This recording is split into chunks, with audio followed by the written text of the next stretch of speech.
Hello everyone, welcome to Guidely. और आज ये पहली क्लास है आपकी टॉप 40 क्वेश्चंस कंप्यूटर अवेयरनेस की। शुरू से लेके एंड तक जरूर देखिएगा। बारीकियों को भी बताऊंगा, ऑप्शंस को भी समझाऊंगा, हर की चीज आपको मैं बताऊंगा। और इसी तरीके के एक्सप्लेनेशन में मैं अपने computer awareness bundle PDF course में रखा है। बहुत अच्छे से डिटेल्ड एक्सप्लेनेशन और नया कंटेंट आपको मिलने वाला है, जो कि बिल्कुल एग्जाम ओरिएंटेड होगा। ठीक है ना। चलिए, अगर आप ये परचेस करना चाहते हैं तो आपको लिंक आपको डिस्क्रिप्शन में मिल जाएगा। कोड आपको यूज कर लेना है यहाँ पे B12। क्या है कोड? B12। ठीक। और साथ ही साथ अगर आप आरआरबी पीओ और आरआरबी क्लर्क की तैयारी कर ही रहे होंगे, क्योंकि आप इस वीडियो पे आए हैं, क्योंकि आप आरआरबी पीओ आरआरबी क्लर्क की तैयारी कर रहे हैं, तो आप पीडीएफ बंडल से प्रैक्टिस कर सकते हैं। लॉट्स ऑफ क्वेश्चंस फॉर दिया, so you will get 12% of extra discount at by using B for boy and B12 code. तो आप गाइडली से कुछ भी परचेस करें, आप कोड लगाना ना भूले, B12 कोड। ठीक है। तो मेरा फर्स्ट क्वेश्चन आपके सामने स्क्रीन पे ये रहा। आप क्वेश्चन को पढ़ें, समय दें और उसके बाद आप समझें क्या कह रहा है क्वेश्चन को। एकदम इजी लैंग्वेज में समझेंगे। ठीक है ना। If any table have more than one candidate key, then after choosing primary key from those candidate key, rest of the keys are known as and dash। देखिए, अब इस क्वेश्चन में आप अटेम्प्ट तभी कर सकते हैं जब आपको पता हो कीज की नॉलेज, और ये सारी बातें मैंने अपने पीडीएफ बंडल के डेटाबेस मैनेजमेंट सिस्टम में की है। इसीलिए पहले आपको बेस क्लियर करना पड़ेगा, तब आप एमसीक्यू करेंगे तो और अच्छे से समझ में भी आएगा और अच्छे से याद भी हो जाएगा। चलिए, मैं इस क्वेश्चन को हिंदी में समझा देता हूँ। अगर किसी भी टेबल में एक से ज्यादा कैंडिडेट की हो और हम उनमें से एक को प्राइमरी की बना देते हैं। प्राइम कैंडिडेट की बहुत थे, पर एक को मैंने प्राइमरी की बना दी, तो बची हुई कीज को हम क्या नाम देंगे? सवाल में ये पूछा है। तो सबसे पहले तो हम आपको बता दें ऑप्शंस, फिर फाइनल आंसर बताएंगे। प्राइमरी की क्या होती है? प्राइमरी की क्या होती है? एक तरीके की कैंडिडेट की है ये। हम कैंडिडेट की में से ही एक को चूज करते हैं ताकि हम यूनिकली आइडेंटिफाई कर सके उस कॉलम को। ठीक है। यूनिकली। तो फॉर एग्जांपल, कैंडिडेट की क्या होती है पहले वो समझ लो। पता चला तुम लोगों को पता ही नहीं कैंडिडेट की क्या होती है और हम प्राइमरी की समझा रहे हैं। तो कैंडिडेट की वो होती है कि जिस भी कॉलम को टेबल के अंदर, जो भी कॉलम बनता है टेबल के अंदर, उसको अलग पहचान देने के लिए, उसको अलग पहचान देने के लिए हम क्या करते हैं? कैंडिडेट की का यूज करते हैं। नहीं समझ में आएगा, एग्जाम्पल समझाते हैं। मान लीजिए आपका नाम जो भी है, आप अपना नाम ला लीजिए। आपका डेटा हमने टेबल में सेव किया हुआ है स्टूडेंट के नाम से।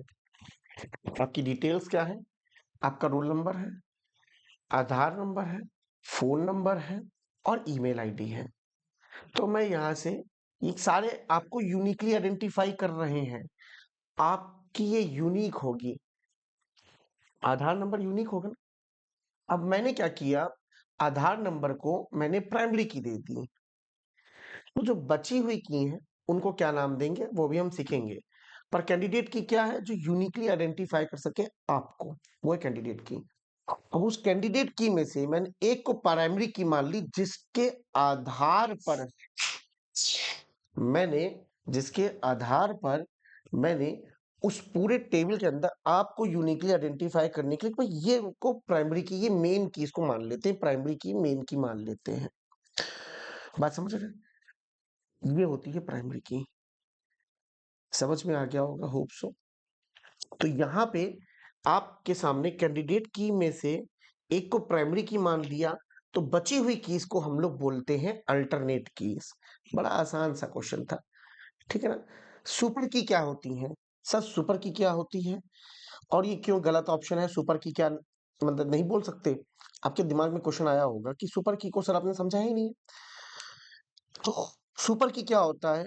अगर हम की के कॉम्बिनेशंस को कलेक्टिवली रखें, एक या एक से ज्यादा को, ताकि उस टेबल के अंदर रो को यूनिकली आइडेंटिफाई कर सके, आपको यूनिकली आइडेंटिफाई कर सके, दो कीज को जोड़कर, तो सुपर की बन जाता है।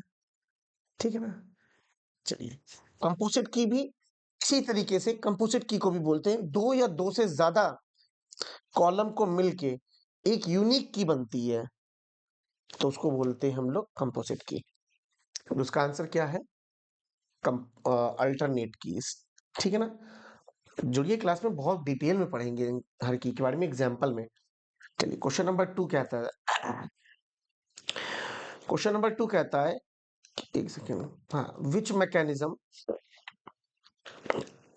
is used process can be cropped temporarily out of main memory to secondary storage, that is disk, and make the memory available for the other। ऐसी कौन सी टेक्निक है? यहाँ फ्रेगमेंटेशन, सेगमेंट, ये सारी टेक्निक है, ये सारे प्रोसेस है, ये सारे मैकेनिज्म है, सबको समझेंगे।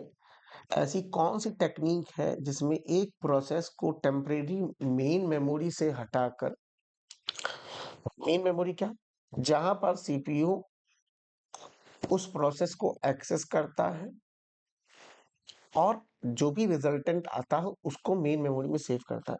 तो अभी करंटली मान लीजिए कोई प्रोसेस रन कर रहा था, अब वो प्रोसेस की जो एग्जीक्यूशन है वो कहीं रुकी हुई है, पर वो तो मेमोरी लिया हुआ है ना। दूसरा प्रोसेस तैयार है कि भाई वो भी जब तक काम नहीं कर रहा है, मुझे एग्जीक्यूट करो। तो इस प्रोसेस में हमने इस एक P1 को बाहर निकाला मेन मेमोरी से और सेकेंडरी स्टोरेज में डाल दिया, और सेकेंडरी स्टोरेज से एक P2 मेन मेमोरी में गया जहां वो एग्जीक्यूट हो रहा है। इसमें फायदा क्या है कि हमारा सिस्टम कंटिन्यूअस वर्क पे रहेगा, आइडियल नहीं बैठेगा, तो एफिशिएंसी बढ़ेगी ही बढ़ेगी, है ना?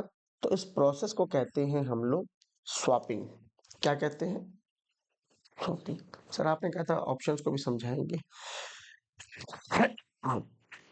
स्वैपिंग समझ के क्या होता है? जब सिस्टम में आपको मेमोरी की नीड होती है, तो जो आइडियल प्रोसेस है उसको बाहर निकालो, जो एग्जीक्यूट होने वाला है प्रोसेस को उसको एंटर करवाया। ठीक है ना?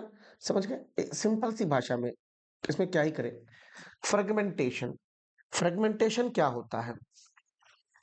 फ्रेगमेंटेशन एक तरीके का मेमोरी का लॉस है, कोई प्रोसेस नहीं है। एक तो पहले तो फ्रेगमेंटेशन क्या है ना, मैकेनिज्म, मैंने बोला था कि मैकेनिज्म है, प्रोसेस है नहीं। फ्रेगमेंटेशन एक तरीके के मेमोरी के लॉस को कहते हैं, गजनी है। तो होता क्या है इसके अंदर कि जब आपका मान लीजिए फ्रेगमेंटेशन में क्या है, आपका कोई डेटा थोड़ा इधर हुआ है, थोड़ा इधर है, थोड़ा इधर है, थोड़ा इधर है, थोड़ा इधर है, इधर है, इधर है। इसमें क्या होता है, मेमोरी प्रॉपर तरीके से एडजस्ट नहीं कर पाती है, छोटे छोटे छोटे टुकड़े इधर उधर बटे रहते हैं, तो हम मेमोरी का प्रॉपर यूज नहीं कर पाते हैं। वही होता है फ्रेगमेंटेशन। सेगमेंटेशन, मेमोरी के लॉजिकल पार्ट्स को, मेमोरी के लॉजिकल पार्ट्स में डिवाइड करने को बोलते हैं सेगमेंटेशन। ये एक तरीके का मेथड है, ऑर्गेनाइज्ड मेथड है। ये स्वैपिंग नहीं करता है। ये क्या करता है, डेटा को, जैसे फ्रेगमेंटेशन है उसी का उल्टा सेगमेंटेशन, फ्रेगमेंटेड डेटा को वो क्या करता है, सेगमेंटेड करता है, पार्ट्स में डिवाइड करता है और प्रॉपरली अरेंज करता है, तो ये मेमोरी को अच्छे से, ताकि हम यूज कर सके। समझ में आ गया? और कौन सा टर्म बचा है? पेजिंग। पेजिंग क्या आता है? एक पेजिंग मैं बताता हूँ। देखिए, पेजिंग में जैसे ये मेमोरी है, मेमोरी के अंदर मैंने कुछ चीजें डिवाइड की है ऐसे, ठीक है ना? तो यहाँ पे हर पार्ट्स को मैंने क्या किया है, फिक्स्ड साइज में, फिक्स्ड साइज में डिवाइड कर दिया है, फिक्स्ड साइज में डिवाइड किया है। तो क्या होता है, जब भी कोई भी प्रोसेस आ रहा है या कोई भी प्रोसेस का रिजल्टेंट आ रहा है, इस फिक्स्ड साइज का होगा, तो वो डेटा इसके अंदर चला जाएगा। इसी को कहते हैं मेमोरी को फिक्स्ड साइज में, पेजेस में तोड़ना। तो मेमोरी को ही तोड़ता है, ये फिक्स्ड साइजेस में तोड़ता है। ठीक है, ज्यादा डिटेल में नहीं, क्योंकि आप एसओआईटी का पेपर देने नहीं जा रहे हैं। चलिए, बहुत बढ़िया क्वेश्चन है ये भी, कि In the binary, each letter of the alphabet, each number and each special character is made up of unique combination of. देखिए, आपको समझ में आना चाहिए पहले कि बाइनरी लैंग्वेज क्या होती है। बाइनरी लैंग्वेज होती है जो कि जिसमें कंप्यूटर जो हार्डवेयर आपका उस चीज को समझ सके। तो वो काम करता है 0 और 1 में, 1 और 0, 0 और 1 में। तो कंप्यूटर की ही लैंग्वेज होती है जो कि सिर्फ 0 और 1 में काम करती है। ठीक है ना? ये बात समझ में आ गई है? ठीक।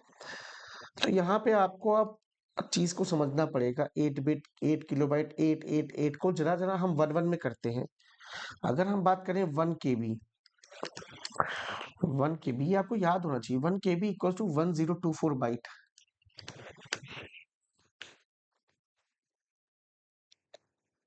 बाइट, ठीक है। तो ये बहुत ज्यादा है, बहुत ज्यादा है। और इसी को कन्वर्ट कर दे बिट्स में, इसी को कन्वर्ट कर दे बिट्स में हम, तो आएगा 8192 बिट्स। बात समझ रहे हैं?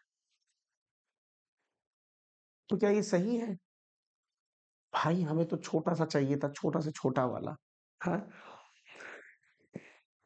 आपको ये भी पता होना चाहिए एक बाइट में कितने बिट्स होते हैं। 8 बिट्स होते हैं। नंबर सिस्टम जब पढ़ेंगे तो उसके बारे में डिटेल में पढ़ेंगे, है ना? एक byte is equal to 8 bit. लेकिन यहाँ पूछा क्या गया है ये समझिए, यहाँ पूछा गया कॉम्बिनेशन ऑफ, इसीलिए क्या होगा आंसर? 8 बिट। ठीक है, चलिए अगला क्वेश्चन आपकी स्क्रीन पे ये रहा। Dash type of malware that is designed to gain administrative level control over a computer system without being detected। ऐसी कौन सी मालवेयर टाइप है जो बिना डिटेक्ट हुए कंप्यूटर सिस्टम के एडमिन लेवल को कंट्रोल कर लेता है? बताइए। बहुत आसान है इसका क्वेश्चन। अभी हाल ही में मैंने एक वीडियो डाली थी जिसमें कंप्यूटर अवेयरनेस को किस तरीके से पढ़ना, उसी में भी मैंने सिक्योरिटी के पॉइंट ऑफ व्यू से, नेटवर्क सिक्योरिटी के पॉइंट ऑफ व्यू से एक क्वेश्चन पूछा था। किसी बच्चे ने कमेंट नहीं किया, बेटा कमेंट जरूर किया करो, मैं बहुत आराम से बता रहा हूँ इसीलिए। तो rootkit is the correct answer, जो कि बिना आइडेंटिफाई किए एडमिनिस्ट्रेटिव लेवल तक जाता है। और रूट मतलब क्या होता है? जो एकदम बिल्कुल रूट तक जाए ना, रूट किट एक तरीके का मालवेयर है, बहुत डेंजरस है।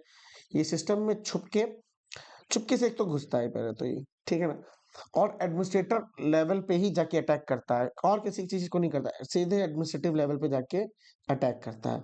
इसका काम क्या होता है? इसका काम होता है चुपचाप रहना, चुप्पे से अपना काम करना, इस तरीके से कि एंटीवायरस को पता ही ना चले, जो भी एंटीवायरस उसके सिस्टम में पड़ा उसको पता ही ना चले कि हम हैक हो चुके हैं। इसका कंट्रोल जो होता है हैकर्स के पास होता है, जिसने बनाया था रूटकिट मालवेयर। ठीक है ना? चलो आगे बात करते हैं। अब क्वेश्चंस जो ऑप्शंस है, पेलोड, ये तरीके की क्या है? पेलोड मालवेयर का वो पार्ट होता है जो एक्चुअल डैमेज करता है, जैसे डेटा को डिलीट करना, है ना? तो ये कंट्रोल नहीं कर रहा है, ये क्या कर रहा है? सीधे डिलीट ही कर दे रहा है। तो मालवेयर का वो पार्ट जो एक्चुअल डेटा डैमेज करता है। पेलोड क्या है? डेटा को डैमेज कर रहा है। फ्रीवेयर, फ्री सॉफ्टवेयर जो कि लीगल होते हैं, आप डाउनलोड कर सकते हैं।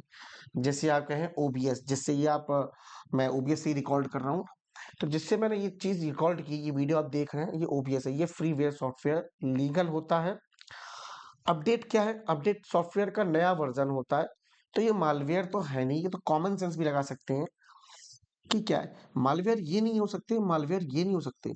पेलोड क्या है? पेलोड एक मालवेयर है बट जो कि एक्चुअल डेटा को डैमेज करता है, डिलीट करता है, ना कि वो एडमिनिस्ट्रेटिव लेवल पे जाके कुछ काम कर रहा है। तो एडमिनिस्ट्रेटिव लेवल पे जाके जो काम करता है उसको क्या उनसे मालवेयर कहते हैं, रूटकिट कहते हैं। अगला question,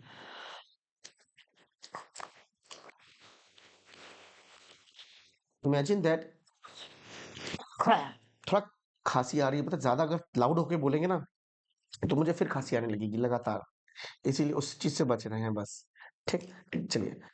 imagine that the user has a word document, ठीक है, आपके पास वर्ड डॉक्यूमेंट है at a work station, and that work station is unexpectedly disconnected from the school network, from the internet. Where should the user best save her work? तो कहाँ पे वो करे? बड़ी बढ़िया क्वेश्चन है। सोचो एक स्टूडेंट ने वर्ड फाइल ओपन किया होगा, वर्ड फाइल लैब में बैठा अपने कंप्यूटर पे, तभी उसका कंप्यूटर स्कूल के नेटवर्क से डिस्कनेक्ट हो जाता है। अब उसको अपना काम कहाँ सेव करना चाहिए, क्योंकि स्कूल का तो नेटवर्क डिस्कनेक्ट हो चुका है। तो सही चीज क्या है? देखो, P drive, H drive, S drive, ये तो ड्राइव्स के नाम होते हैं, पर्सनली दिए गए होते हैं, तो इनसे कुछ आप कुछ कर नहीं सकते। जो भी स्कूल ड्राइव थी, स्कूल की जिससे डिस्कनेक्ट हुआ है, उस सिस्टम पर जो ड्राइव्स बनी थी, उनके ये पर्सनल नाम होते हैं। तो कॉमन सेंस कहता है बंदा यूएसबी लगाया अपनी और सेव कर लिया अपना फाइल। ठीक है, चलिए क्वेश्चन नंबर 6 कहता है more advance method of fishing, more advance method of fishing in which the attacker create duplicate or similar looking website of other companies to attract the customer and steal the data is called। बड़ा प्यारा question है कि ये इस तरीके का scenario के साथ बना दिया। एक एडवांस फिशिंग मेथड होता है जिसमें अटैकर क्या होता है, हैकर क्या होता है, अमेजन की, नेटफ्लिक्स की या फ्लिपकार्ट की बिल्कुल टू कॉपी, एकदम एग्जैक्ट मैंने कॉपी बना ली और उसको पब्लिश कर दिया, और उसको एसईओ भी कर दिया, सर्च इंजन ऑप्टिमाइजेशन होता है उसका, एसईओ भी किया, और मतलब कि कोई सर्च कर रहा है फ्लिपकार्ट तो मेरी वेबसाइट आ रही है रेदर देन ओरिजिनल वेबसाइट। वो जाता है वहां से ऐड टू कार्ड करा, डिटेल डाली कार्ड की, डालते हैं ना, तो डिटेल तो मेरे पास आ गई ना, सीवीवी नंबर भी आ गया मेरे पास, सारी चीजें आ गई परचेज करने के लिए, है ना? क्यों? चलिए, तो इसको मेथड को क्या कहते हैं, फिशिंग क्या होता है? पहले तो फिशिंग का मतलब समझो। जब अटैकर्स, जैसा इसने बताया कि एक फेक ईमेल भेजता है, या ये ईमेल में भी हो सकता है कि भैया ये मैं लिंक तेरे को भेज रहा हूँ, तू डाउनलोड कर, वो कर ले, क्लिक कर ले, और जो बॉक्सिंग वाले क्लब्स होते हैं वो मंगा ले, बड़े बढ़िया है, या जिम वाली किट मंगा ले, है ना, शर्ट मंगा ले, है ना, तो लोग मैसेज करके भी कर सकते हैं, उसका पासवर्ड ले लेंगे, हर एवरीथिंग सब कुछ। ठीक है, तो फिशिंग क्या होती है? एक अटैकर भेजता है किसी को मैसेज में या मेल में, या ग्लोबली वो पब्लिश करता है चीजों को, तो उसको कहते हैं फिशिंग। तो यहाँ पे हमको सबसे पहले क्या दिख रहा है? करेक्ट आंसर, करेक्ट आंसर तो मैं बताऊंगा ही आपको, बट बाकी के ऑप्शंस को समझिए पहले। क्या होता है वॉर्म, क्या होते हैं, बहुत जरूरी है वॉर्म्स। वॉर्म क्या होता है? सेल्फ रेप्लिकेटिंग मालवेयर, मैंने आंसर बता दिया पिछले क्लास का जो मैंने अभी अपलोड की थी। Self replicating, self replicating malware होता है जो क्या करता है, सिस्टम में स्प्रेड करते रहता है और स्लो भी हो जाता है सिस्टम। तो ये फिशिंग तरीके का तो नहीं है, ये फिशिंग नहीं है, तो ये तो ऑप्शन ही नहीं हो सकता। अच्छा, एडवेयर, ये एक फेक ईमेल एंड मैसेज है, ये एक बेसिक मेथड है, एडवांस मेथड नहीं है। फिशिंग क्या करता है? फिशिंग भी क्या है? ये एक बेसिक मेथड है, वेबसाइट का डुप्लीकेसी एंड ऑल करके। एडवांस मेथड इसने पूछा है, मेथड ऑफ फिशिंग वो, लेकिन एडवांस क्या है? ठीक है ना, तो ये तो बेसिक है। एडवेयर क्या होता है? जो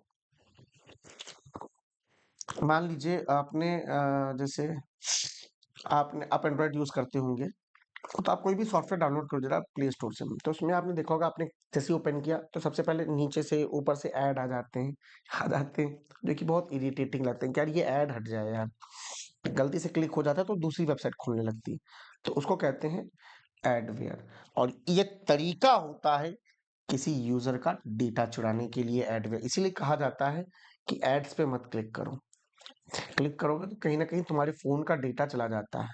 ठीक है ना, यूज किया करो एड ब्लॉक, तो ऐड ही नहीं आएंगे। ठीक है ना, तो एडवेयर वो होता है, पर ये एडवांस मेथड ऑफ फिशिंग थोड़ी ना है। अब बताते हैं फार्मिंग। फार्मिंग क्या है? ये एक नेक्स्ट लेवल की फिशिंग होती है। अटैकर एक फेक वेबसाइट बनाता है जो बिल्कुल असली वाली जैसी दिखती है, यूजर सोचता है कि भाई रियल साइट है ये, चलो इसमें हम अपना अकाउंट बनाते हैं, अकाउंट बनाता है, बैंक डिटेल डालता है ना। लेकिन वो क्या होता है, एक्चुअली अटैकर की वेबसाइट होती है। जो भी तुम्हारा डेटा है, कंप्लीट फोन नंबर से लेके सब कुछ, वो सारी चीजें उसके डेटाबेस में, अटैकर जो है उसके डेटाबेस में सेव हो जाती है, और वो डेटा चोरी करके वो कुछ भी कर सकता है। ठीक है ना। चलिए, बहुत आराम से बता रहा हूँ दोस्तों, प्लीज इससे वो मत करिएगा कि रोहित सर आप थोड़ा स्पीड बढ़ाए। तो आप इसको, एक ऑप्शन होता है 1x 2x की स्पीड में करने वाला, आप वो कर सकते हैं। थोड़ा सा इस चीज को समझिए, ठीक है ना। चलिए,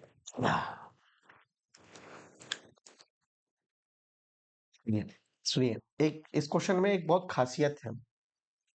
इन Excel, which of the following condition formatting style shows a bar in a cell range along with the values। तो एक ग्राफिकल रिप्रेजेंटेशन सेल्स के अंदर दिख जाता है। तो यही वो पूछा ही है हमसे, तो ऐसा कौन सा फॉर्मेटिंग होती है। ठीक है, क्या पूछा है, पूछा एक्सेल में कौन सा कंडीशनल फॉर्मेटिंग है जिसको यूज करके हम सेल के अंदर वैल्यूज के साथ साथ बार्स को दिखा सके। तो एक चीज याद रखिएगा, पहले मैं इस ऑप्शन पे पहुंचता हूँ क्योंकि बहुत इंपॉर्टेंट ऑप्शन है, रेंज बार। याद कर लीजिए, ऐसा कोई भी फॉर्मेटिंग नहीं होती है। ठीक है, ऐसे भी ऑप्शंस आते हैं आपके सामने, एक्सेल में ऐसा कोई भी फॉर्मेटिंग स्टाइल नहीं होता है। Option deleted. Top 10, bottom 10 rules, ये बार्स नहीं दिखाता है, ऑप्शंस हटा दो। हाईलाइट सेल, अच्छा कलर स्केल से क्या कहता है, सेल के कलर को दिखाता है, जो सेल का बैकग्राउंड होता है ना उसको दिखाता है। और वैल्यू के हिसाब से वो चेंज करता रहता है, जो कलर, जो हेक्साडेसिमल वैल्यूज होती हैं उसके हिसाब से वो चेंज करता रहता है, तो वो कलर दिखाता है। हाईलाइट सेल रूल क्या है, स्पेसिफिक कंडीशन के बेसिस पे सेल को ही क्या करता है, कलर करता है। हाईलाइट सेल रूल्स, मान लीजिए मैंने कहा ऐसे सेल्स जिसकी वैल्यू 50 से ज्यादा है उनको रेड कर दो, तो वो रेड करता है, तो कलर्स करता है, पर ये क्या करता है, बार्स नहीं दिखाता। तो ये सारे ऑप्शन हट गए। ऑप्शन में साफ साफ है डेटा बार, नोट कर लीजिए। ठीक है ना, इसको देख रहे हैं तो पेन कॉपी लेके बैठे हैं, देख लीजिएगा। ठीक है, if a word is a type, एक सेकेंड, आवाज आ रही है, हाँ आ रही है, चल रहा है। ठीक है, if a word is type that is not in a MS Word dictionary, a wavy underline appears below the word. What is the color of the underline that appears in this situation? बड़ा प्यारा question है, data बार है ना, बड़ा प्यारा question है। तो किसी ने अगर यूज किया होगा वर्ड्स तो उसको ये पता होगा कि इसका आंसर क्या होगा। ठीक है, अगर एमएस वर्ड में कोई ऐसा वर्ड आता है जैसे कि डिक्शनरी में नहीं है, तो उसके अंदर एक वेवी लाइन खींच के आ जाती है, that line is representing the red colour, that the red colour. Sir तो बाकी की लाइन भी बता दीजिए, क्या कहता है, ब्लू लाइन ग्रामर सजेशन या फॉर्मेटिंग का इशू के लिए होता है, ग्रामर एंड फॉर्मेटिंग इशू होता है ब्लू। ग्रीन क्या होता है, ग्रीन क्या होती है, ग्रामर मिस्टेक के लिए होता है, एग्जैक्टली सिंपल, जैसे कह सकते हैं स्पेलिंग या अननोन वर्ड आता है, या हम कह सकते हैं अननोन वर्ड, अननोन वर्ड, तो हमारी ग्रीन लाइन खींच के आती है। और ब्लैक है क्या, ब्लैक ऐसी कोई लाइन ही नहीं है, ऐसा कोई कलर ही नहीं आता है एमएस वर्ड में। ठीक है, और एमएस वर्ड में पिंक का भी कोई मतलब इनवैलिड है, बिल्कुल है ही नहीं, ऐसा कोई लाइन ही नहीं खींच के आती है। ठीक है ना, तो the correct answer is option number 2। Which among the following, which among the following, ये बहुत इंपॉर्टेंट है। Among the following key can be used as a shortcut to rename folder in Microsoft Windows 8 और higher version, that is the very easy, easy question है। आपने अगर किया होगा कभी इस्तेमाल, तो रीनेम करने के लिए F2 होता है, बट सब बाकियों के लिए भी तो कुछ ना कुछ शॉर्टकट होंगे। बिल्कुल है। लाइक F4 क्या होता है, जब आप गूगल क्रोम में डाल जाते हैं तो एड्रेस बार में ड्रॉप डाउन दिखता है, उसे कहते हैं हम F4 से पा सकते हैं। अगर हम गूगल क्रोम या किसी भी फाइल ब्राउजर में जाते हैं और F4 दबाते हैं तो ये काम होता है, या फिर फाइल एक्सप्लोरर में जाके हम F4 दबाते हैं तो वो क्या करता है, ड्रॉप डाउन दिखाने लगेगा। अभी आपको मैं अभी दिखा नहीं सकता हूँ, लेकिन आप अगर गूगल क्रोम खोलिए, अभी गूगल क्रोम खोलिए कोई भी, और या कोई भी ब्राउजर खोलिए, मैं ये नहीं कह रहा हूँ कि केवल वहीं खोलिए, ठीक है ना। आप F4 दबाएंगे तो जो एड्रेस बार जहां आप लिखें www.google.com, तो उसके नीचे जैसे उसको ड्रॉप डाउन दिखाने के लिए F4 आता है। बात समझ में आ गई कि F4 किस काम आता है, समझ में आ गई होगी। F6 क्या होता है? F6 होता है, मतलब रीनेम के लिए तो नहीं होता है, कह सकते हैं F6 क्या करता है, रुको मैं करके देख लेता हूँ F6 क्या कर रहा है। F6 क्या है, अच्छा, जो प्रॉपर आपकी विंडो है, जो आपके सामने विंडो खुल के आई है, जैसे मान लीजिए ब्राउजर खुला हुआ है मेरे सामने, तो वो पर्टिकुलरली डिफरेंट डिफरेंट पोर्शन को फोकस करने के लिए करता है। F6 दवाई एड्रेस बार, मतलब हम ये कह रहे हैं आपसे कि बहुत अच्छा है F6 का यूज। सुनिए, मान लीजिए एक विंडो खुली हुई है गूगल क्रोम पे, ठीक है ना, उसके अंदर क्या क्या ऑप्शन है बताइए। एक एड्रेस बार है, टाइटल बार है, उस विंडो का टाइटल बार है ना, उसी विंडो के अंदर, है ना, और उसी विंडो के अंदर जिस वेबसाइट को खोले हुए हैं उसके अंदर भी कुछ डिफरेंट डिफरेंट पार्ट्स हैं, टेक्स्ट है लिखा हुआ, है ना। तो F6 क्या करता है, पर्टिकुलर विंडो पे फोकस करता है, डिफरेंट डिफरेंट पार्ट में शिफ्ट होता है। F6 दबाया, एक पार्ट खुला, दोबारा F6 दबाया, दूसरे पार्ट पे गया, लाइक मान लो एड्रेस बार पे चला गया, तीसरी बार दबाया F6 तो कंटेंट पे आ गया, फोकस करता है। समझ में आया, बहुत आसान है। F6 भी मेरा आंसर नहीं होगा। F9 तो भाई मत ही पूछो, ये एक तरीके का हम ये कह सकते हैं कि आउटलुक एक होता है, MS ऑफिस का ही पैसे वो है आउटलुक, MS ऑफिस का, दैट इज जैसे MS ऑफिस के पैकेजेस होते हैं, वर्ड है, पावर पॉइंट है ना, और भी हैं, एक्सेल है, तो उसी तरीके से एक आउटलुक है जो कि मेल के लिए SMTP में मेल ट्रांसफर प्रोटोकॉल, मतलब मेल पे ही काम करता है ये। तो आउटलुक में रिफ्रेश करता है और विंडोज में स्पेसिफिक कुछ काम नहीं करता है F9, तो आउटलुक में काम करता है। F11 क्या करता है, अगर आप F11 दबाएंगे तो आपकी जो विंडो है गूगल क्रोम में या ब्राउजर में किसी भी, वो पूरी फुल विंडो हो जाएगी। तो याद कर लीजिएगा, लिख लीजिएगा, और अगर फुल विंडो हो गई है, शॉर्ट में आना है, तो फिर आप एस्केप दबाएंगे और आप आ जाएंगे, ठीक है ना। चलिए, अरे बंद कर दे भाई, मैंने दबा दी थी ना, तो वहीं आ गई। चलो कोई नहीं, ठीक है। तो सारी कीज समझ में आ गई कि क्या क्या सारी कीज का फंक्शन है। चलो, काफी स्लो हो गया है आपको ये 10वां क्वेश्चन। एक्सप्लेनेशन अच्छा लग रहा है, समझ में आ रहा है ना। चलिए, अगला क्वेश्चन है, विच ऑफ द अच्छा स्पीड करते हैं, which of the following feature of power point allow you to copy the animation from one object and apply it on another object. Power power point में ऐसा कौन सा feature है, होता है कि एक ऑब्जेक्ट की एनिमेशन को कॉपी करके दूसरे ऑब्जेक्ट के एनिमेशन में लगाए, तो उसे कहते हैं हम लोग एनिमेशन पेंटर।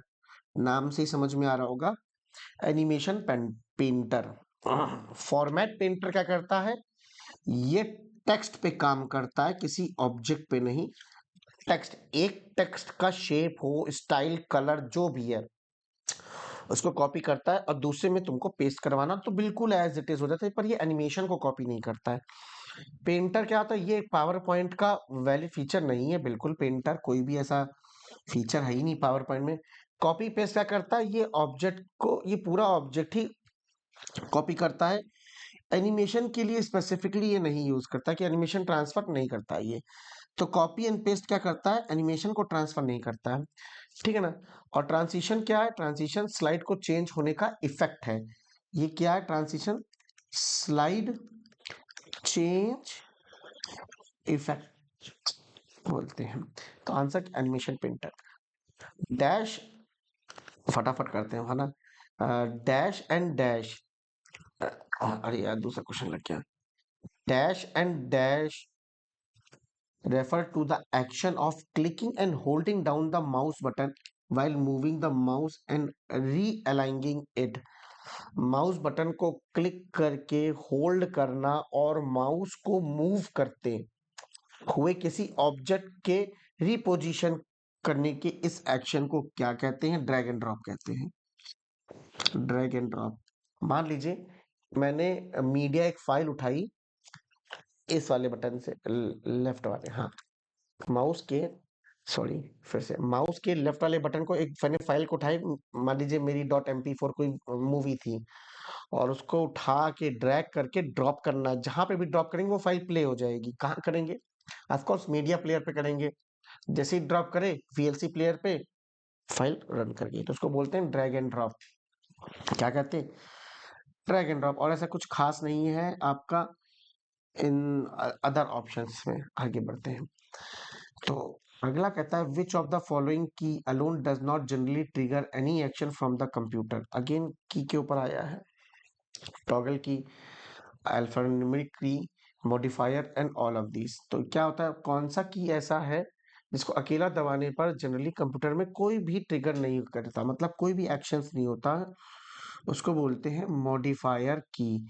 टॉगल की क्या होती है, जैसे तुमने कैप्स लॉक अपने कीबोर्ड में देखना, कैप्स लॉक है, कैप्स लॉक को और नम लॉक को एक बार दबाने पर ऑन और ऑफ हो जाता है। जैसे मैंने नम लॉक किया, लॉक हो गया। नंबर मतलब जो साइड में कीबोर्ड के जो साइड में नंबर्स लिखे थे वो अब काम नहीं करेंगे। तो सिंगल, ये देखिए नम लॉक अब अनएक्टिव हो गया, अब सारे नंबर काम करेंगे। कैप्स लॉक, अगर मुझे कैपिटल लेटर में लिखाना है तो मुझे कैप्स लॉक ऑन करना पड़ेगा, किया। अब मुझे स्मॉल लेटर में करना है तो स्मॉल लेटर। तो which of the following key alone does not trigger any action. तो अगर मैं बात करूं टॉगल की, तो num lock, caps lock, shift, ये सारी चीजें क्या हैं, toggle, num lock, caps lock, ये टॉगल की है। अल्फा न्यूमेरिक मतलब A से लेके Z तक और 0 से लेके 9 तक। तो अकेला इनको दबाओगे तो कैरेक्टर्स स्क्रीन पर आ जाएंगे, ठीक है। टॉगल को भी दबाने पे एक्शन ले रहा है, अल्फा न्यूमेरिक दबाओगे तो ऑफ कोर्स उसका कैरेक्टर आ जाएगा। ऑल ऑफ दीज है नहीं, नन ऑफ दीज है नहीं, द आंसर इज मॉडिफायर। बात समझ में आ गई। तो जैसे मैंने कहा मॉडिफायर, मैंने कहा कंट्रोल बटन एक CTRL होता है। कुछ हो रहा है देखो, आवाज आ रही, देखना कुछ हो रहा है, नहीं, ऑल्ट, ऑल्ट की दबा रहे हैं, की मतलब यहाँ पे कीबोर्ड की बात कर रहा है। बात समझ रहे हो। तो अगर मैं बात करूं, नहीं, num lock and caps lock, इसके अंदर शिफ्ट नहीं आता, क्योंकि शिफ्ट को अलोन दबाओगे ना कोई एक्शन नहीं हो रहा। तो जब हम कंट्रोल के साथ कॉपी करेंगे तो कॉपी हो जाएगा, वी करेंगे तो पेस्ट हो जाएगा। बात समझ रहे हो। शिफ्ट के साथ किसी अल्फा न्यूमेरिक किसी एक लेटर को दबाएंगे तो उसका अलग फंक्शन निकल के आएगा। तो इनको बोलते हैं मॉडिफायर। बहुत बेसिक टर्म है, नोट कर लो अपनी कॉपी में, ठीक है। नहीं समझे, नहीं समझे तो क्या ही कर सकते हैं यार दोस्त, ठीक है। चलो, accessing the information in one's computer without their knowledge is known as, बहुत आसान है, हैकिंग बोलते हैं, हैकिंग बोलेंगे। अब मैं इसमें क्या ही बताऊं, हैकिंग क्या होता है आपको पता है, सीक्रेटली किसी का डेटा चोरी करना, पासवर्ड को कंट्रोल करना एंड ऑल, उसी को कहते हैं। ट्रैकिंग क्या होता है, किसी एक्टिविटी को मॉनिटर करना, जैसे लोकेशन या ब्राउजिंग, तो ये तो ट्रैकिंग होता है, तो ये आंसर तो नहीं हो सकता। राउटिंग क्या होता है? जब डेटा कंप्यूटर नेटवर्क चैप्टर हम लोग अपने आप जब सिलेबस आप कोर्स खरीदेंगे तो आपको राउटिंग वहां पे मैं समझाऊंगा कि डेटा पैकेट्स को नेटवर्क में एक डायरेक्शन देना, एक पाथ पे मूव ट्रेवल करता है, तो उसको कहते हैं राउटिंग। तो ये मेरा आंसर ये भी नहीं है।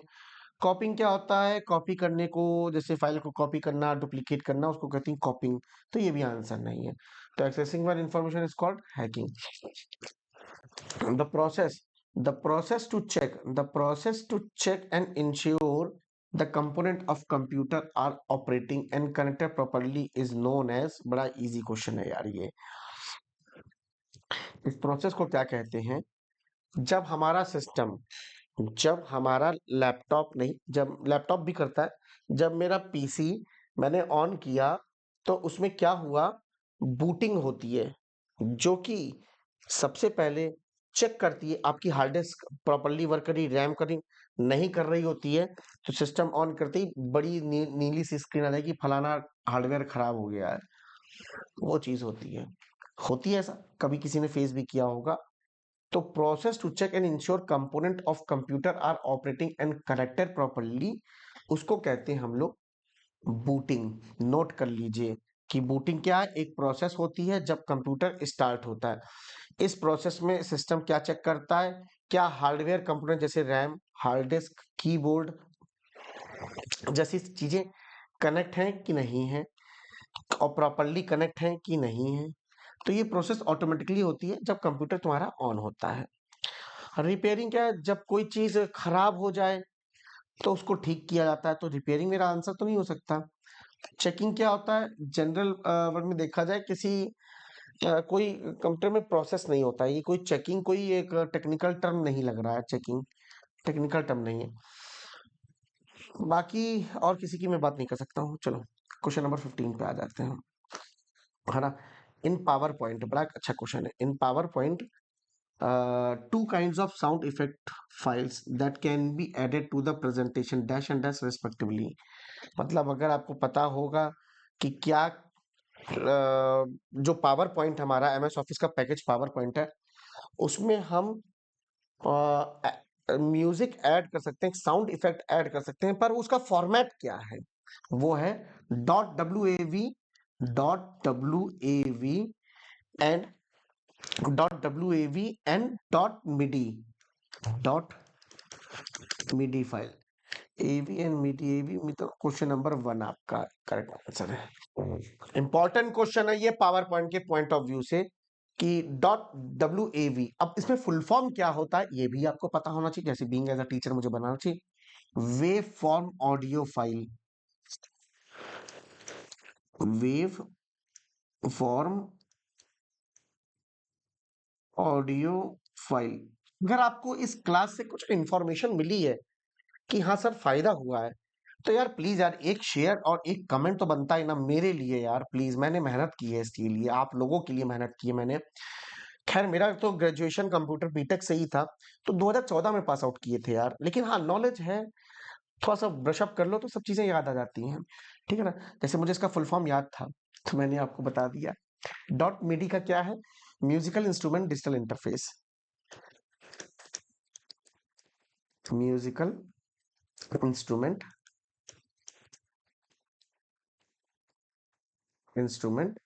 Digital interface, digital interface. मेरी क्लास अच्छी लग रही है ना? अगर लग रही तो भाई बता देना प्लीज यार। ठीक है, चलो अगला क्वेश्चन करते हैं।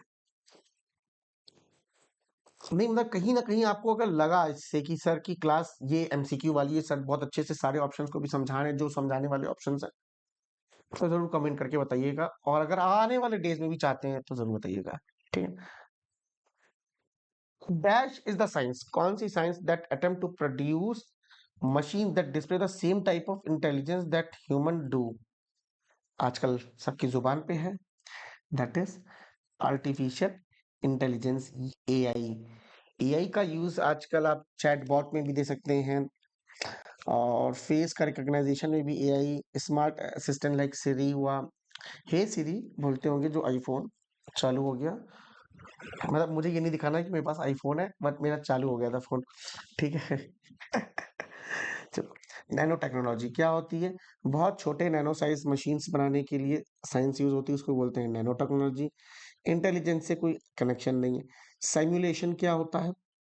रियल वर्ल्ड के मॉडल को बनाना, जैसे फ्लाइट जो आप देखते होंगे, सिमुलेशन में समझा देता हूँ। जैसे पायलट्स लोग होते हैं ना, तो वो लोग तैयारी कर रहे होते हैं, है ना? तो उनको सीधे नहीं थे कि तुम जाओ भाई उड़ाओ प्लेन, नहीं, सिमुलेशन होता है। मतलब रियल वर्ल्ड में उसी तरीके की चीजें बन जाती हैं, तो उसे बोला जाता है सिमुलेशन।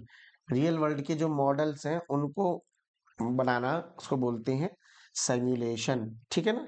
चलिए, आपको शायद याद हो जाएगा, चीजें याद हो जाएंगी, एक दो बार देखोगे, रिपीटेडली देखोगे, याद हो जाएगा। ये तो रटने वाली चीज है, आपको ये डेटा याद होना चाहिए कि मैन का full form metropolitan area network is defined for dash and provide regional connectivity within the campus is less than 50 kilometre. Less than 50 kilometre, note down and remember this thing, MAN metropolitan area network. ठीक है ना? चलिए आगे देखते हैं। Okay, which of the following key, मतलब keyboard में key बात कर रहा है। Which of the following keyboard sorry keys are use to run thesaurus check on the selected word. मान लीजिए किसी का मुझे थीजर्स चेक करना है, और तो मुझे सेलेक्ट करना पड़ेगा। पहले थीजर्स का मतलब समझो, बहुत से बच्चों को नहीं मालूम होगा थीजर्स का मतलब क्या होता है। ए, आवाज आ रही है? हेलो, हाँ आ रही है। थीजर्स का मतलब क्या होता है? ये एक टूल होता है एमएस वर्ड में जो किसी वर्ड के सिनोनिम्स को या सिमिलर मीनिंग वर्ड को दिखाता है। जैसे मैंने क्या, मैंने वर्ड फाइल खोली है, मेरे पास एक डॉक्यूमेंट आया, मैंने कहा यार इस वर्ड का सिनोनिम्स क्या होगा, इसकी तरह का सिमिलर वर्ड क्या होगा। मैंने सेलेक्ट किया और मैंने शॉर्टकट की दबाई, तो वो कौन सी शॉर्टकट की है? Shift plus F7। अभी जाइए, ट्राई करिए अगर आपके पास लैपटॉप है या पीसी है। Shift plus F7। जैसे ही मैंने इसको सेलेक्ट करके शिफ्ट प्लस F7 दबाया, तो आप मान लीजिए एक वर्ड फाइल खोलिए, अभी आपको मैं दिखा नहीं सकता हूँ।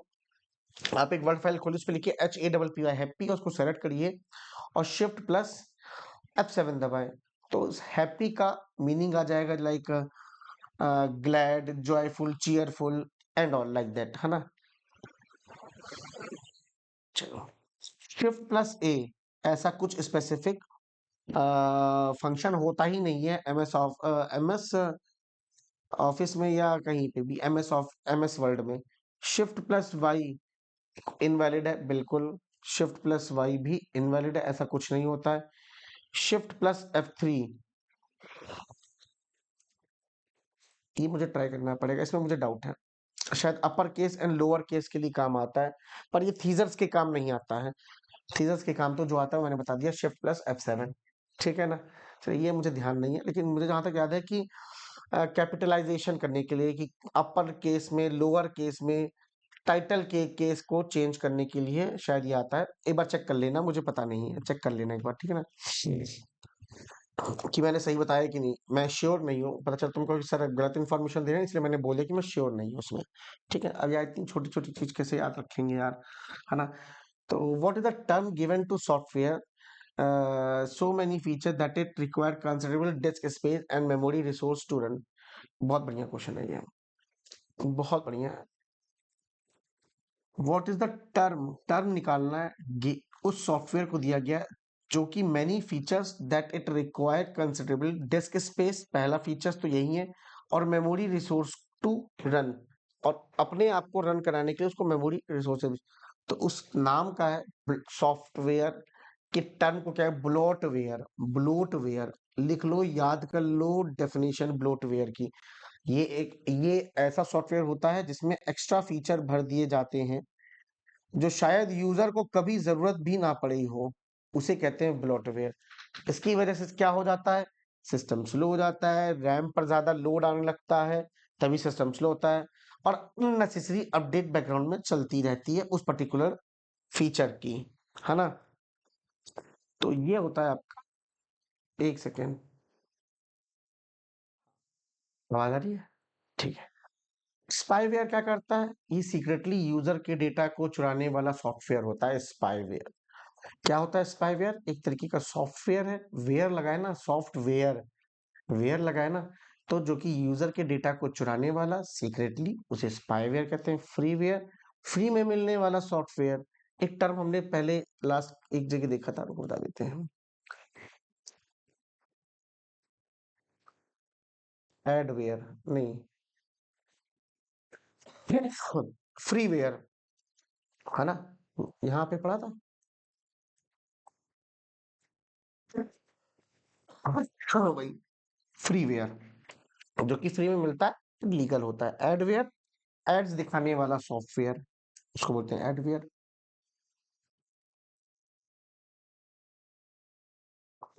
बिहेवियर, ये कोई सॉफ्टवेयर नहीं है, ठीक है ना। चलो, क्वेश्चन नंबर 20 कहता क्या है? द ब्लैंक वाइट एरिया जो होता है आपके every pages near the edge of every page in the world document is known as, उसको मार्जिन कहते हैं। बहुत अच्छा टर्म है ये, मार्जिन कहते हैं। क्या कहते हैं? मार्जिन कहते हैं, ठीक है। कट मार्क कहते हैं, प्रिंटिंग के टाइम पे काम आता है कट मार्क। ये क्या करता है कि एक तरीके का लेआउट है, सॉरी, एक ये लेआउट का पार्ट नहीं होता है, बट जब हम प्रिंट करने जाते हैं तो कट मार्क आता है। आप जब स्पाइरल बाइंडिंग कराओ ना, तो आपका कंटेंट छुपे ना, इतना स्पेस बता के रखता है, उसको बोलते हैं कट मार्क। न्यू एरिया, ऐसा कोई स्पेसिफिक टर्म नहीं होता है। गटर क्या होता है भाई, ये टर्म ना बहुत इंपॉर्टेंट है एग्जाम के पॉइंट ऑफ व्यू से, लिटरली कह रहा हूँ, ठीक है ना। ये मार्जिन का पार्ट हो सकता है, मैं कह रहा हूँ, बट जनरल देखा जाए तो ये वाइट एरिया के अंदर नहीं आता। तो ये गटर क्या होता है? जब बाइंडिंग के लिए एक्स्ट्रा स्पेस जो होती है या उसको लिए काम आता है, ठीक है। कट मार्क भी सेम ही चीज है, गटर भी, बट गटर वर्ड बहुत यूज होता है। क्यों? क्योंकि बाइंडिंग के काम पे, वो प्रिंटिंग के टाइम पे, ये प्रिंटिंग कट मार्क यूज कर लेते हैं लोग, ये प्रिंटिंग के टाइम पे काम आता है कट मार्क। पेज कट करना है, स्पाइरल मतलब बाइंडिंग के टाइम पे नहीं आता, नहीं नहीं, बाइंडिंग के टाइम पे नहीं आएगा, इसमें कंटेंट की नहीं, गलत बता दिया था मैंने, ठीक है। ये आता है प्रिंटिंग के टाइम पे, ताकि कट मार्क हो सके। पेज को कट करने के लिए प्रिंटिंग चल रही है, प्रिंटिंग चल रही है, एक लंबा सा पेपर डाल दिया, उसके अंदर प्रिंटिंग चल रही है, तो कट मार्क होता है कि यहाँ से कट होगा पेपर, यहाँ से कट होगा पेपर, यहाँ से कट, कट मार्क। गट क्या आता है? बाइंडिंग के लिए एक्स्ट्रा स्पेस जो बुकलेट में दे दी जाती है, मैं लिख दूं, कंफ्यूज ना हो जाना। बाइंडिंग के लिए एक्स्ट्रा स्पेस दी जाती है, तो उसे कहते हैं इंडेंट। क्या होता है? ये पैराग्राफ के स्टार्टिंग में ही स्पेस देने को कहते हैं इंडेंट, ठीक है ना। ठीक है, चलिए भाई, क्वेश्चन तो बहुत तगड़े उठाए यार, मतलब इतना डेप्थ में मैंने आज तक। चलो, नेक्स्ट क्लास में थोड़ा इजी लेवल उठाएंगे, शायद ये आरआरबी पीओ से है, हम आरआरबी क्लर्क करवाएंगे, ठीक है ना। चलिए, एक अच्छा क्वेश्चन आया है कि if there are feature of both analogue and digital in a system, जब भी दो चीजों का मिश्रण हो जाता है तो बन जाता है कंप्यूटर, हाइब्रिड कंप्यूटर, ठीक है ना। हाइब्रिड कंप्यूटर क्या होता है? दो कंप्यूटर, एनालॉग और डिजिटल दोनों का कॉम्बिनेशन होता है।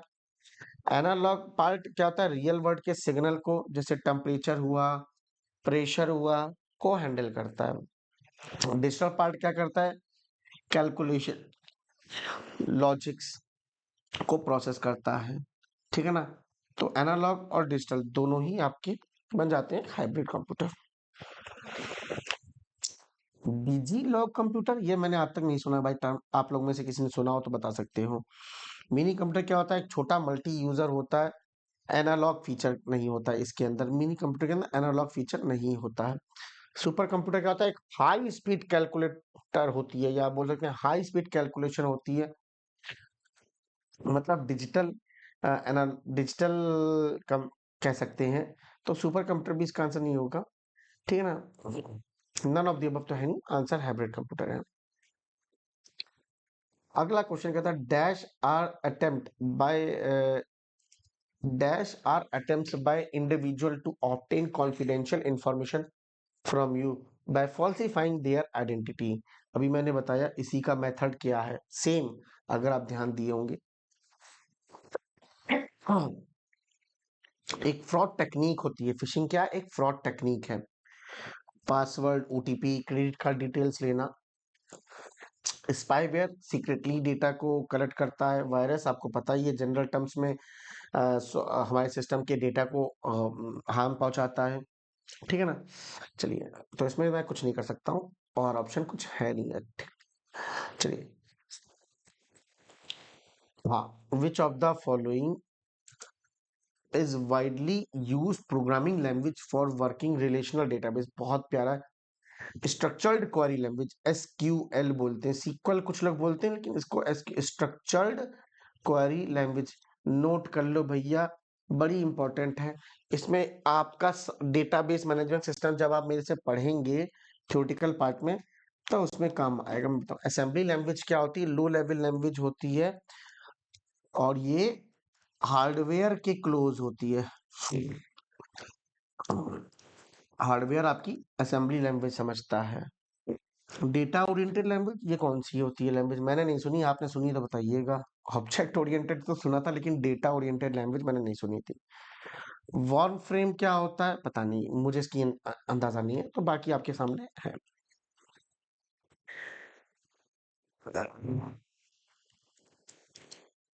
वापिस हो गए, अभी क्वेश्चन बचे हैं, 40 कराने हैं यार अभी तो हमको, है ना? तो the computer operation system that is developed to allow a many user on different computer or terminal to access a single system with one operating system on it is। कह रहा है कि ऐसा ऑपरेटिंग सिस्टम जो allow करता है कि multiple users अलग अलग कंप्यूटर या टर्मिनल से एक ही सिस्टम को एक्सेस कर सके। ये भी कनेक्ट है, ये भी कनेक्ट है, ये भी कनेक्ट। इस सिस्टम को जो मेन है उसको एक्सेस करने के लिए वो बंदा वहां बैठा है, वो बंदा वहां बैठा है, वो बंदा वहां बैठा है, तो ऐसे वो कौन सा ऑपरेटिंग सिस्टम होता है? इसको बोलते हैं मल्टी यूजर। नाम से पता चल रहा है यार, मल्टी यूजर ऑपरेटिंग सिस्टम। कुछ गलत है?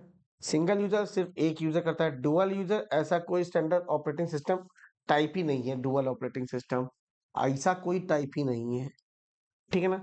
चलिए, थोड़ा स्पीड पकड़ लिए हैं लग रहा है ना? कि विच of the following is a device that separates two or more network segments with one logical network। तो इसका आंसर है दैट इज ब्रिज। ब्रिज क्या करता है? ये एक नेटवर्क डिवाइस होता है। ब्रिज क्या है? एक नेटवर्क डिवाइस है जो दो या ज्यादा लोकल एरिया नेटवर्क सेगमेंट्स को कनेक्ट करता है। ब्रिज क्या करता है? डेटा को फिल्टर करता है और डिसाइड करता है कि ये एक सेगमेंट जो डेटा का है ये कहाँ जाना चाहिए, ये जाना चाहिए कि नहीं जाना चाहिए, ये भी डिसाइड करता है। कहाँ जाएगा वो तो राउटिंग हो जाती है, पर ये डेटा सेगमेंट एक सेगमेंट से दूसरे सेगमेंट में जाना चाहिए या नहीं जाना चाहिए, ये ब्रिज का काम करता है। तो ये क्या करता है? एक सेम लॉजिकल नेटवर्क के अंदर ही सेगमेंट को मैनेज करता है। ठीक है ना? अब फॉर एग्जांपल तुम मुझसे पूछोगे तो क्या है, मान लो जैसे सोचो तुम्हारे घर में 2 फ्लोर है, घर बनता है डबल स्टोरी, 2 फ्लोर, एक नीचे वाला एक ऊपर वाला फ्लोर है, और दोनों पे अलग लैंड केबल लगी हुई है, और तुम चाहते हो कि दोनों फ्लोर के नेटवर्क को एक ही सिस्टम से जोड़ दिया जाए, तो हम उसमें ब्रिज का यूज करेंगे। ठीक है? राउटर क्या होता है? अलग नेटवर्क को कनेक्ट करता है, अलग अलग डिफरेंट टाइप के नेटवर्क को कनेक्ट करता है। सॉरी, जैसे लैंड को इंटरनेट से किया, तो ये लॉजिकल सेगमेंट के अंदर काम नहीं करता है। स्विच क्या करता है? डिवाइस को लैन में कनेक्ट करता है और डेटा फॉरवर्ड करता है। हब क्या होता है? ये सारी चीजें हम लोग कंप्यूटर नेटवर्क में पढ़ेंगे भी, हर एक डिवाइस को पढ़ेंगे। ये एक डिवाइस जो कि ब्लाइंडली कनेक्ट कर देता है। बाकी के हब क्या है ना, बिल्कुल बेवकूफ है, बिना किसी पर ट्रस्ट नहीं करता, कहता है जाओ तुम कनेक्ट हो जाओ, कोई भी चीज डायरेक्ट कनेक्ट कर देगा, है ना? तो ये सारी चीजों को हम लोग डिटेल में पढ़ेंगे। वैसे इसका आंसर क्या है? ब्रिज। क्या है आंसर?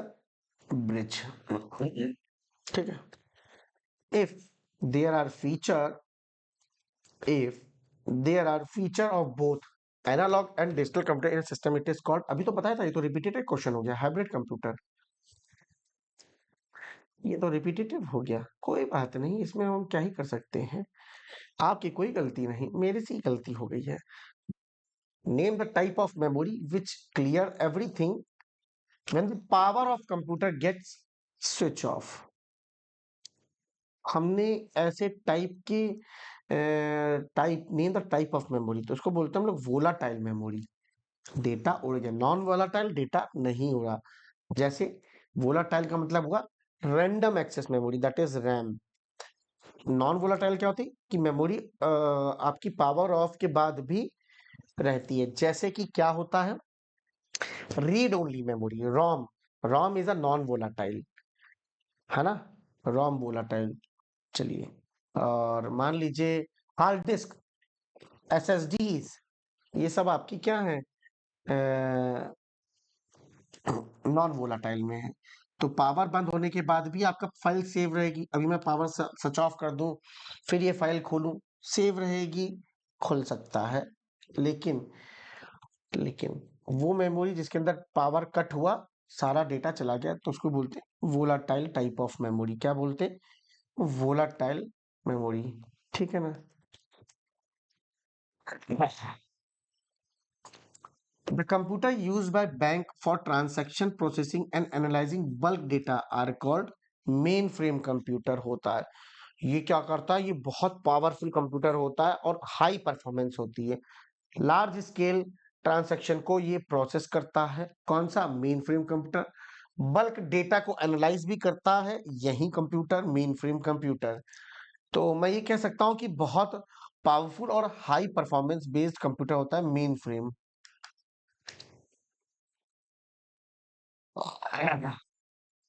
क्या? Main frame. देखा जाए तो मैं अब इसमें से ऑप्शन में मैं कौन सा बता दूं, कुछ मुझे परफेक्ट दिख नहीं रहा है ऑप्शन। ठीक है, चलिए।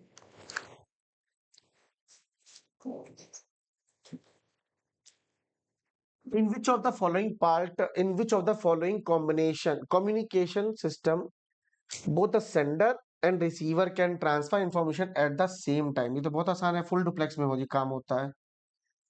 फुल डुप्लेक्स में काम ये होता है। हाफ डुप्लेक्स में क्या होता है, एक टाइम पे सिर्फ एक तरफ से ही डेटा ट्रेवल करता है। मल्टी डुप्लेक्स एक इनवैलिड टर्म है, ऐसा कोई स्टैंडर्ड नहीं होता है। सिंप्लेक्स क्या होता है, सिर्फ एक तरफ से डेटा फ्लो होता है। जैसे टीवी हुई टीवी हुई, टीवी की ब्रॉडकास्ट, तो एक ही तरफ से डेटा हो रहा है। हाफ डुप्लेक्स में होता है, एक तरफ से पहले ये बोलेगा, फिर ये बोलेगा, फिर ये, वॉकी टॉकी कह सकते हैं, है ना। चलिए, हाँ, 30 क्वेश्चन है।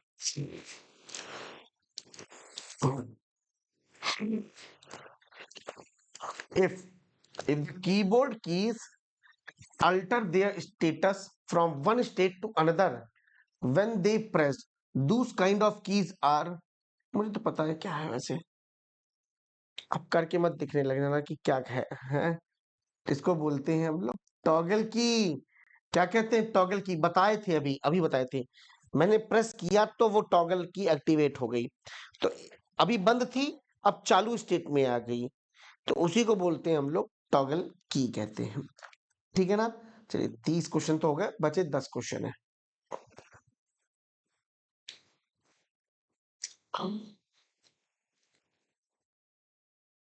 चलिए, 31 क्वेश्चन को करते हैं। Any communication between memory and air. अच्छा, आपको एक बात बता दें, फंक्शन की क्या होती है ना, F1 से लेके F12 तक को फंक्शन की कहते हैं। मॉडिफायर की किसे कहते हैं? अभी मैंने आपको बताया था मॉडिफायर की किसे कहते हैं, अल्फान्यूमेरिक की कहते हैं, जो ए से लेके जेड तक और 0 से लेके 9 तक की कीज होती हैं, उनको हम लोग अल्फान्यूमेरिक कीज कहते हैं। ठीक है, और बस। चलिए, any communication between memory and ALU of a computer is performed by which among the following। कहने का मतलब ये हो गया, क्वेश्चन कह रहा है कि मेमोरी और अर्थमेटिक लॉजिकल यूनिट, मेमोरी और एएलयू के बीच में जो कम्युनिकेशन होता है वो किस डिवाइस सिस्टम के थ्रू होता है, उसे कहते हैं, कौन इसको मैनेज करता है, अल्टीमेटली देखा जाए तो कंट्रोल यूनिट। जब आप कंप्यूटर ऑर्गेनाइजेशन एंड आर्किटेक्चर वाला चैप्टर में पढ़ेंगे मेरे से, उसके अंदर ये मैं समझाऊंगा आपको, ये सेम क्वेश्चन वैसा ही है, ठीक है ना। चलिए, तो कंट्रोल यूनिट ये एक सीपीयू का ही पार्ट होता है, ठीक है। इलेक्ट्रॉनिक बस क्या होता है, general term for data pathway. Electronic बस क्या होती है, एक जनरल टर्म है ताकि डेटा हमारा सिस्टम के अंदर जो बसेस जुड़ी रहती है ना, डेटा ट्रेवल करने के लिए होती हैं चीजें। और यूएसबी, यूएसबी का फुल फॉर्म भी यहाँ पे दिया हुआ है, यूनिवर्सल सीरियल बस। एक तरीके का ये तो एक्सटर्नल डिवाइस कनेक्ट करता है, मेमोरी बस सिर्फ मेमोरी को एक्सेस करती है। तो control unit is the correct answer. अगला क्वेश्चन क्या है, which of the following shortcut, shortcut बहुत पूछ रहा है, क्या बात है, पूछता ही है ना। Which of the following shortcut key is use to delete the character which is on the right side of the cursor and does not use the mouse, does not use, does not does not mouse the cursor।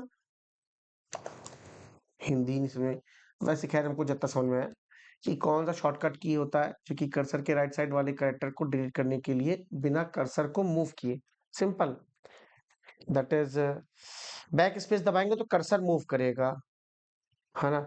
Delete button करो, delete button, उनको देखिए मतलब delete और back space से क्या होता है, कोई बात चेक करे यार।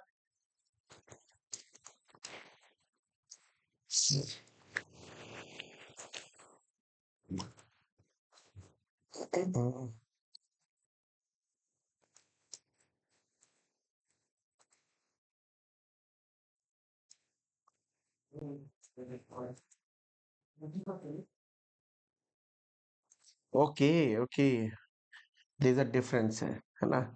तो करेक्ट आंसर आपका डिलीट ही है यहाँ पे, कि आपको डिलीट करना पड़ेगा, बैक स्पेस नहीं, डिलीट बटन होगा। अब बाकी के ऑप्शन सुन लो पहले। डिलीट की क्या करता है आपके, जैसे मान लो जैसे कोई एक वर्ड है, जैसे मैंने मान लो हेलो लिखा, ठीक है ना, तो मैं कलर चेंज कर लेता हूँ ब्लैक कलर, तो ये कर्सर के राइट साइड वाले करेक्टर को रिमूव कर देता है। जैसे मान लो, जैसे मान लो यहाँ पे मेरा कर्सर है, कर्सर का लेफ्ट और राइट, राइट वाला करेक्टर मतलब इसको रिमूव करेगा, ठीक है। मतलब HELLO की जगह ये हो जाएगा डिलीट, करके देखो। अभी मैं तुम्हारे सामने करता हूँ, देखो HELLO, हेलो लिखा, है ना, और हेलो करके मैंने ई के पास मैंने कर्सर को ले आया, मैंने यहाँ डिलीट किया। तो क्या किया, राइट साइड वाले करेक्टर को डिलीट किया है। बैक स्पेस क्या करता है बताऊंगा वो भी, लेफ्ट साइड के करेक्टर को डिलीट करता है यार, बैक स्पेस। बात बहुत इंपॉर्टेंट है, बहुत इंपॉर्टेंट है, बहुत ज्यादा स्टार मार्क क्वेश्चन है कि इन दोनों में डिफरेंस क्या है। डिलीट क्या है, कर्सर के राइट साइड के करेक्टर को डिलीट करेगा, कर्सर के लेफ्ट साइड के कैरेक्टर को डिलीट करेगा। नोट कर लो भाई, बहुत इंपॉर्टेंट है, एंटर तो न्यू लाइन के लिए काम आती है चीजें। बेस्ट क्वेश्चन था। कंफ्यूज हो जाते हैं बहुत से लोग कि यार डिलीट भी तो वही काम करता है, बैक स्पेस भी वही काम कर रहा है, हम करें तो क्या करें। तो पोजीशन समझो कि किस कैरेक्टर की कौन सी पोजीशन डिलीट कर रहा है। समझ में आ गया क्वेश्चन कि नहीं आ गया। चलो, अगला क्वेश्चन क्या है, which one which one is used in a system call that causes the caller to block and suspend until another process wake up। ये बहुत अच्छा क्वेश्चन है, ये किस चैप्टर से पूछा जाता है, हम कह सकते हैं ऑपरेटिंग सिस्टम, ऑपरेटिंग सिस्टम वाले चैप्टर से, ओएस वाले चैप्टर से आप कर सकते हैं। तो इसका आंसर है correct, that is wait, wait. तो वेट एक प्रोसेस को, इसका फंक्शन ऐसे लगता है, देखो फंक्शन होता है ये वेट, और इस तरीके से इसका होता है, ये क्या करता है, कॉल करता है। तो जब ये एक प्रोसेस है जो कि कॉल करता है, ब्लॉक हो जाता है, कॉल कॉल भी करता है, ब्लॉक भी, मतलब टेम्परेरी रुक जाता है ये वेट। तो ये तब तक सस्पेंडेड रहता है जब तक कोई दूसरा प्रोसेस नहीं आता। ठीक है, तो इसको हम लोग डायग्राम से अगर पढ़ते समझते ज्यादा अच्छे से समझ में आएगा। हम आपको दिखाएंगे ऐसे बहुत से फंक्शन होते हैं, जैसे वेट होता है, स्लीप होता है, सिग्नल होता है। ये सारे एक प्रोसेस को नोटिफाई, सिग्नल क्या है, एक प्रोसेस को दूसरे प्रोसेस को नोटिफाई करने के लिए काम आता है। स्लीप क्या होता है, प्रोसेस को फिक्स टाइम के लिए सस्पेंड करता है ये। वेकअप क्या होता है, किसी भी ब्लॉक प्रोसेस को रिज्यूम करता है। ये सारी चीजें तो इसको डिटेल में हम लोग करेंगे, है ना, चैप्टर्स में ऑपरेटिंग सिस्टम के। चलिए क्वेश्चन नंबर 34। क्वेश्चन नंबर 34 कहता क्या है कि in a flow chart dash shape box is used to start and end. अरे भाई, इसको बोलते हैं ओवल शेप। क्या कहते हैं, ओवल शेप। रेक्टेंगुलर क्या कहता है, प्रोसेस के जो भी स्टेप्स हैं उसके लिए प्रोसेस को, स्टेप्स को दिखाने। डायमंड क्या होता है, डिसीजन होता है, यस और नो, डिसीजन के लिए आपको डायमंड यूज होता है। और पैरेललोग्राम क्या करता है, इनपुट आउटपुट ऑपरेशन के लिए होता है।